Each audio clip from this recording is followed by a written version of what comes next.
د اسلامي امارت د خودخواهۍ په سر د جنرال مبین او جنرال محمد کریمي ناندرۍ او پېغورونه. جنرال مبین ولې د اسلامي امارت پر ځای د دوبۍ صفتونه شروع کړل او جنرال محمد کریمي ولې پېغور ورکړ؟ جزئیات همدلته وګورئ او انعکاس ميډيا چینل سبسکرایب کړئ.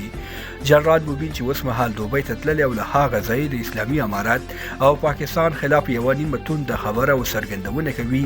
اوس تازه یو ځل بیا د اسلامي امارت په مشرانو سخت گزار کړی دی. جنرال مبین په خپل ایکس باندې یو انځور خپور کړی چې له خلیفه برج سره یې اخیستی دی.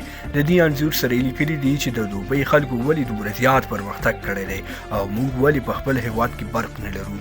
د جنرال مبین دې پوښتنو ته ګڼ شمېر خلکو کمنټونه کړي دي. ځینو ورسره استدلال ویلی دی او ځینې هغه ته سپک او غیر انساني الفاظ لیکلي دي.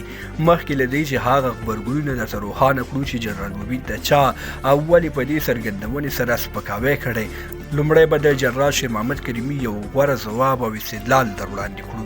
د تیر جمهوریت د دفاع وزارت وزیر او پوځي کارپوه جنرال محمد کریمي ورته ډیر ښه ځواب ورکړی دی.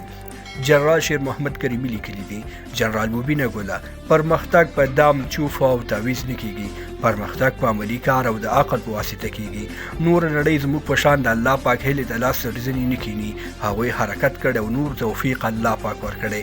جنرال محمد کریمي زیاته کړې ده موږ برعکس د عقل او نوښت مرکزونه بند او د دم مرکزونه مخلص کړي.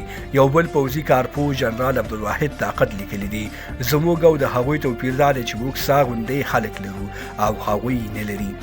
تاسې درانه ملګري د جنرال مبین دې خبرو ته کوم ځواب لرئ؟ خپل نظرونه کمنټ کې پرېږدئ.